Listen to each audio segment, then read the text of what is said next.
Oriental Mindoro, si Mayor Jennifer Cruz. Maganda umaga po sa inyo, Ma'am Ina. Si Xander po ito. Hi, good morning, Sander. Nasa office na ako ng aga ko. Bakit po? Ano ho ang... dahil may flag raising ceremony, Flag tama ho ba? racing, tapos kasi yung direktiba ng ating Pangulo na magtipid sa kuryente, kasi may isang araw tayo hanggang Thursday lang ang pasok. Naka Oo, 4-day work week po pala dyan sa for Pola. the work week. Oo. Opo.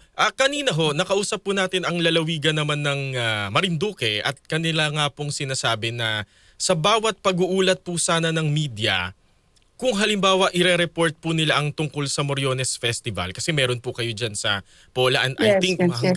hanggang kagabi po yata parang meron kayong mga Yes, hanggang kahapon. opo, nakita nga po Mm. namin.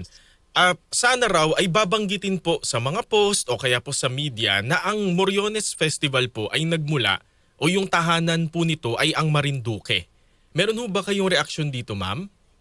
Alam mo kung palagi natin gagawin 'yan 'no, na every now and then babanggitin natin, parang, sinabi natin ng Christmas ay nagsimula sa ganito, every now and then na magpo-post tayo. So, same thing 'yan, eh, Sander. Mhm, Ano, mhm. tingin ko everybody knows naman na halimbawa na kung sa kanila talaga nagmula ito at sila ang nag-start, wala namang problema dun, eh. Kaya lang kami kasi 'pag every now and then magbabanggit kami kung saan galing, eh, pahaba ng pahaba ang ating report, 'no? Pahaba ng pahaba yung ating hayaan na lang natin na, ito ay nagsimula nung panahon na ganito kung ang report is historical. Mhm, Pero mhm. kung ang report naman is nagsimula na, tumarangkada na ang ating Moriones Festival sa bayan ng Pola na part ng aming festival, eh, tingin ko hindi naman kailangan. Hmm, May mga mhm. nangangailangan ng report kung historical ang pag-uusapan. Kung sa kailan nagmula, kung papaano nagsimula, dapat yun, magtaka sila kung hindi namin nabanggit. Pero kung ang tingin natin ay ang Moriones, umarangkada na yung aming Moriones Festival, eh, tingin ko hindi naman kailangan, no? Mhm. Siguro masyado lang sensitive yung ibang tao at tingin ko ang Marinduque naman itself, hindi naman din gano'n kagrabe. Eh, kung gusto nilang ma-promote yung kanilang Moriones Festival, same thing sa pagkaka-promote namin, siguro invite sila ng mga national and local media. Tingin ko 'no, Mhm, mhm. ay dapat matuwa nga sila na ang kanilang nasimulan ay may kumokopya. Kasi Kasi opo, ayun din po ma'am yung sabi ko kanina dun sa kanilang tourism officer na parang, "Sir, halimbawa nag-report ang isang reporter ng Santo Niño, piyesta ng Santo Niño sa Tondo, mm, Maynila. Hindi naman niya mm, babanggitin na meron oo, din sa Cebu." Yung kumbaga po alam niyo po correct, 'yon. Kumbaga nagre-report siya sa oo, Maynila, 'yun ang ire-report niya. Pero ang correct. sabi po ng kanilang LGU, baka raw ho sa mga susunod, kumbaga yung simple effort daw na mabanggit nga po na ang origin ay sa Marinduque. Sila na ang magbanggit, kami ang original, gano'n, gano'n. Kung gusto nila sila na ang magbanggit, kami ang original ng Moriones Festival. Kaya do'n sa mga gumagaya, kami ang nauna. Baka gusto nilang sila na ang gumawa. Kasi besides ang Mindoro, ang Marinduque ay anak ng Mindoro, dating probinsya ng Mindoro. Mhm, mhm. So, siguro walang kailangang pagtalunan ng bawat probinsya. Kailangan pagkaisahan. Ano ba yung mga festival na meron tayo? At papaano nagsimula? Darating naman yung panahon na hayaan nila na maghalongkat ang mga nagsusulat na kung saan nagsimula ang ganitong festival. Huwag na natin pagtalon-talunan kung papaano nagsimula at kami halimbawa ay nagkaroon ng ganitong festival, eh, wala pa yung mga ninuno ko, eh, nandiyan na yung festival ng Pola. Hmm, Kaya mhm, 'wag mhm. na po natin siguro sila kaya kung ako sa Marinduque, magpasalamat sila na dahil maganda ang ginawa nila ay ginaya ng ibang probinsya. Mag-ano sila, yung matuwa sila na meron silang copycat. At kung talagang pagtalon-talunan 'yan, eh, sila na ang maglabas every now and then na kami ang nanguna dito at do'n sa mga ganyan-ganyan, eh, may mga kumokopya ay ano na, sila na ang magsabi, 'wag na kami. Kasi Kasi bukod po hindi sa naman historical yung pinag-uusapan, hindi history Ano ba ang history ng Moriones Festival? Ito ay nagsimula nung panahon ng Kastila na ganito, yung mga ganyan. Pwede namin banggitin na ang nag-start talaga niyan ay Marinduque. Pwede Mhm. kasing banggitin yun eh. Pero kung ang pinag-usapan ay yung aming festival, tingin ko hindi na rin kailangan, Sander, na every now and Mhm. then banggitin namin kung saan nagsimula. Opo, sabi rin po ni Dr. Don Calda ng Mm. Provincial Tourism Office po ng buong lalawigan po ng Oriental Mindoro. Ah, Mm. meron din daw pong mga ah, Moriones Festival bukod po sa Pola no ma'am, sa Pinamalayan, Gloria, Bansud, Bungabong at sa Yes. Bulalakaw. Buong Oriental Mindoro to, Sander, no? Mm, May mm. Moriones Festival talaga. Ang Mindoro kasi malapit sa Marinduque. At yung Yes. mga taga Marinduque na napadpad sa Mindoro, nagsimulang namanata. At nung una kasi namamanata lang talaga sila, Mhm, nagsusuot mhm. sila ng moryon na costume.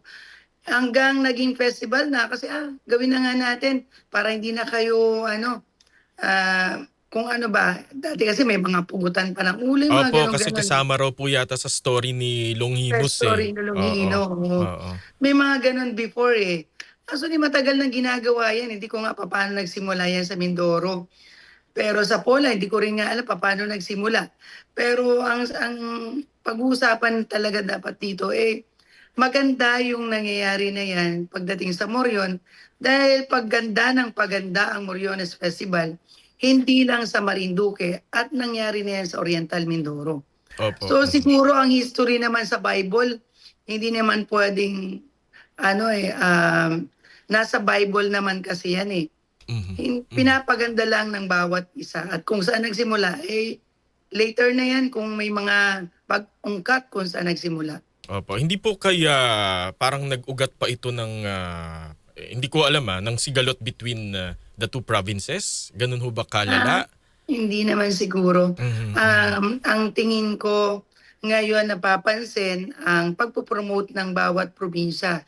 Besides, alam mo, Sander, medyo masama Yes, ang ma'am. loob ko. Doon Bakit sa ho? regional director ng tourism, nakalimutan ko lang ang pangalan, Mhm. na dapat parehas niyang probinsyang hawak ito at siya ang mamamagitan sa dalawang probinsya na dapat sabihin niya na, o sige, kung saan man nagsimula ito ay pag-aaralan natin na tingnan kung paano mapapaganda ang bawat probinsya na may Moriones Festival at tulungan ang may mga festival. Mas pagandahin at ayusin ano ang nakasaad sa Bible. Dapat tingin ko yung mga ganyan na regional director ay ayusin nila yung kanilang hindi wala silang kakampihan Mhm, mhm. sa bawat probinsyang hawak nila na in fact ikaw ang regional director ng dalawang probinsya, no? Ikaw mismo ang magsasabi ng ano ang tama at ano ang mali. Tama At ho ba wala kang na, ma'am kakampihan sa sorry, bawat probinsya. opo, ang pangalan ho ba nun ay Roberto Alabado III? O Ayan, hindi? yan siya yan, siya yan. Opo, siya po ang At regional besides, wala naman director. siyang naitulong dito sa bayan ng Pola, no? Ah, Alam mo, minsan nakakasama ng loob yung mga ganyang tao na kailangan pagkaisahin mo yung probinsyang hawak mo, pero ikaw mismo na humahawak ay magbibigay ng ibang insight, no? Ibang para pagtalunan. Dapat ikaw mismo ang magsasabi na, maganda naman, pagyamanin natin ang kultura. Dapat Mhm, gano'n mhm, as mhm. ikaw as regional director. Hindi yung may kakampihan ka. Oo nga, nagsimula nga yan sa probinsya ng Marinduque. Marinduque, oo. Oo, dapat siya mismo ang mag-side doon. Hindi ikaw yung ikaw mismo ang magkaisa. Hindi ikaw yung magdi-divide sa bawat probinsya. Opo, Mali yun. Sa pananaw ko, as nagsimula yan issue sa bayan ng Pola sa pag-report ng isang reporter na kung saan na pag ikaw ay reporter, kung saan ka nang doon, i-report mo yung mga nakikita mo. yes. Alam namang nandito ka sa Pola, ang i-report mo ay Marinduque.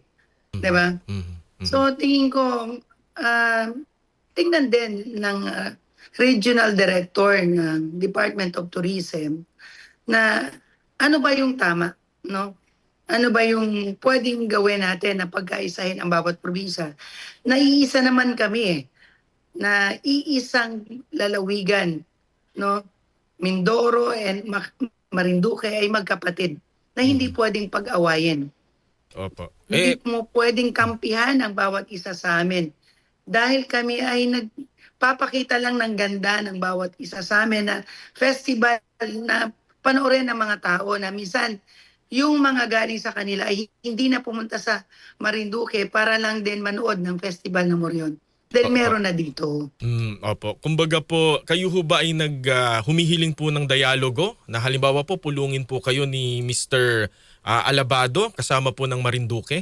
Yan ang tama kay Mr. Alabado. Pagpulungin ng Marinduque at lalawigan ng Mindoro, hindi pag-awayin. Magkaroon magandang dialogo na ito ano ba yung festival na meron kayo, salamat at ginaya kami.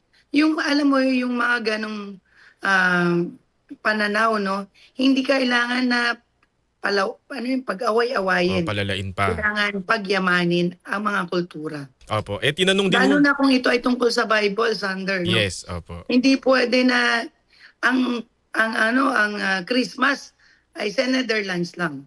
Meron din Opo. sa Pilipinas, Mhm. 'di ba? Opo. So hindi ano, eh. At yung mga fiesta ay kailan nagsimula? Sabihin natin nagsimula nung panahon ng Kastila, saang bayan nagsimula? Hindi puwede natin banggitin every now and then na kung saan nagsimula. Dahil pampahaba pa ng istorya, hayaan na natin ang history ang magsabi na nagsimula ako kung may magsusulat man, Mhm. ay nagsimula nung panahon na ganito.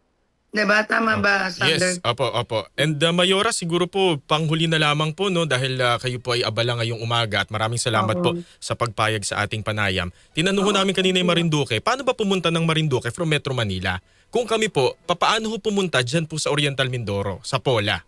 Oo, kung pupunta ka ng Pola, Sander, may bagong biyahe ng barko, no? Ang biyahe ng barko from Batangas to Pola ay dire-diretso na. Walang Mm. ano, basta lang i-check nyo kung kailan yung biyahe. Meron kaming biyahe 6 and 7, no, na naka-open yung booking. Sana yung mga uuwi papuntang Metro Manila at babalik sa bayan ng Pola at dito, lalo na sa Second District, Mhm. i-try nyo po yung biyahe ng Pola. Yung Island Water open ang booking. Hopefully, Sander, no, pagpunta mo ulit dito sa bayan ng Pola, doon ka Mhm. na dumaan sa Island Water. Sumakay ka ng Island Water, diretso na sa Pola. At napakagaganda ng tanawin papunta dito sa bayan ng Pola. Talagang hindi mo mararamdaman yung biyahe na 3 oras. Ang Mhm. mararamdaman mo is yung mga tanawin na napakagaganda papunta sa aming bayan. At kung pupunta ka sa Pola, Socorro, Rojas, Mansalay, Bansud, Gloria, Bungabong. Ay naku, napakaganda ng tanawin. Direct Dito na kayo direct na po magsiksik. 'yon. Direct na po 'yon Diretso from na. Batangas Port. Diretso na, hindi mo na kailangan makipagsiksikan sa Kalapan. Nandito na, hindi ka sisiksik, mag-booking ka lang ng early, nandun ka na kaagad sa Batangas Port. Mhm. At Mhm. paggising mo, ay, Batangas Port na, ang ganda. Mhm. Minsan nakakatulog ka sa pagod, gano'n. So Opo. dito na po, sana po yung mga taga Second District or kahit taga First District, inaanayahan po natin, Sander, na dito na dumaan sa ating bayan, sa bayan ng Pola. Tulungan niyo po kami na mas mapalakas pa ang ating ugnayan sa Second District papunta doon sa ah, Batangas Pier. Anong mga Naku, napakaganda, anong mamimiss niyo makikita yung galatin po ng buwan. anong makikita po ng ating mga kababayang turista lalo po ngayon na summer break na? Naku, napakarami. Yung natural resources, magugulat ka, ang dami palang white beaches simula sa Pola papunta ng Batangas. Mhm. And Mhm. ngayon talagang kung gusto niyo naman pumunta ng Pola at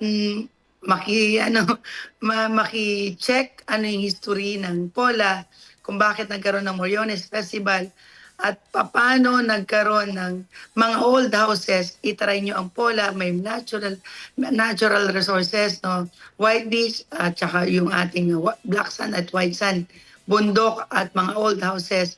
Dito lang po sa bayan ng Pola, meron din pong lawa. Although meron po ang ibang bayan, pero dito na kayo dumaan sa Pola. Opo, kumbaga diyan po yung pwedeng unang kunwari day Yes. 1 diyan muna, tapos day 2 Yes. pwede silang lumipat ng ibang bayan sa Oriental Mindoro. Yes, Opo, Sander. opo. May, Thank you talaga. Thank you sa inyo. opo. Kasi sinusuportahan din po namin kayo ever since nung mga nakaraang Oo. taon. Opo, dahil nga po sa, if you remember, di ba po yung oil spill noong Well, spill o Sander, grabe yung ilang tulong mo taon na sa po aming yun? bansa. Parang 3 Oo, taon na 3 ho ba? years na ang nakaraan. Opo. So, thank you so much sa local and national media. Tulad ninyo, grabe Sander yung tulong niyo sa amin, no?